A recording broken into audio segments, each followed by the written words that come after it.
Georges Carlin est l'un des humoristes les plus influents du XXe siècle.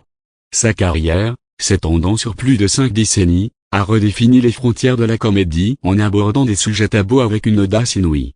À travers ses spectacles, ses livres et ses apparitions à la télévision, Carlin a su mêler humour noir, critique sociale et réflexion profonde sur la condition humaine. Son héritage perdure, et il demeure une référence incontournable pour les générations d'humoristes et de spectateurs qui l'ont suivi. Il est premier pas, de New York à l'armée de l'air. Né le 12 mai 1937 à New York, Georges Denis Patrick Carlin grandit dans le quartier de Morning-Needect. Élevé par sa mère, Marie, après que ses parents se soient séparés, il développe dès son plus jeune âge une sensibilité particulière aux injustices sociales et aux hypocrisies de la société. À 17 ans, il abandonne l'école et s'engage dans l'US Air Force en tant que technicien radar. Pendant son service, il commence à travailler comme disc jockey, une expérience qui nourrira sa future carrière dans le divertissement. Dès les débuts de la carrière, radio, télévision et premier succès après sa décharge de l'armée en 1957. Carlin se lance dans une carrière radiophonique, notamment à Shreveport, en Louisiane, puis à Boston. C'est à Fort Worth, au Texas, qu'il forme un duo avec Jack Byrne & Carlin. Leur collaboration les mène à Hollywood, où ils attirent l'attention de Lenny Bruce, une figure emblématique de la contre-culture. Sous l'influence de Bruce, Carlin affine son style, mêlant satire sociale et observation acerbe. Le duo se sépare en 1962, et Carlin entame une carrière solo, apparaissant dans des émissions telles que The Tonight Show et The Ed Sullivan Show. L'émergence d'une voix contestataire, 7 Words You Can Never Say en télévision. Dans les années 1970, Carlin adopte un style plus audacieux et provocateur. Son sketch 7 Words You Can Never Say en télévision devient emblématique de son approche subversive.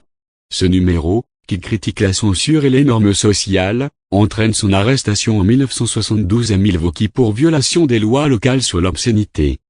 Bien que l'affaire soit classée sans suite, elle attire l'attention du public et des médias sur son travail. En 1978, la Cour suprême des États-Unis rend une décision marquante, affirmant que le gouvernement peut réguler le contenu des émissions diffusées en fonction de leur potentiel offensant, renforçant ainsi le débat sur la liberté d'expression. L'apogée, spécialiste beau et influence culturelle au cours des années 1980 et 1990. Carlin devient une figure incontournable de la scène comique américaine. Il réalise 14 spectacles spéciaux pour Beau, dont Jamin in New York et Back in Town, qui rencontrent un immense succès. Ses performances, alliant humour noir et critique acerbe de la société, abordent des thèmes variés tels que la politique, la religion, la guerre et la condition humaine. En 2008, il reçoit à titre posthume le Mark Twain Prize for American Humor, une distinction honorant les contributions exceptionnelles à l'humour américain. Les dernières années, héritage Georges Carlin continue de se produire sur scène jusqu'à sa mort, survenue le 22 juin 2008 à Santa Monica, en Californie, des suites d'un arrêt cardiaque. Sa fille, Kelly Carlin, a depuis œuvré pour préserver et diffuser l'œuvre de son père, notamment à travers des documentaires et des publications. En 2022, la diffusion du documentaire Georges Carlin's American Dream, réalisé par Judah Pato et Michael Bonfiglio, a permis de redécouvrir l'ampleur de son influence et la pertinence de ses réflexions dans le contexte actuel. Conclusion: Georges Carlin demeure une figure emblématique de la comédie subversive. Son audace, sa lucidité et son engagement vers la liberté d'expression ont marqué durablement le paysage culturel américain. À travers ses spectacles, ses écrits et ses apparitions médiatiques, il a su bousculer les conventions et inviter son public à réfléchir sur les travers de la société.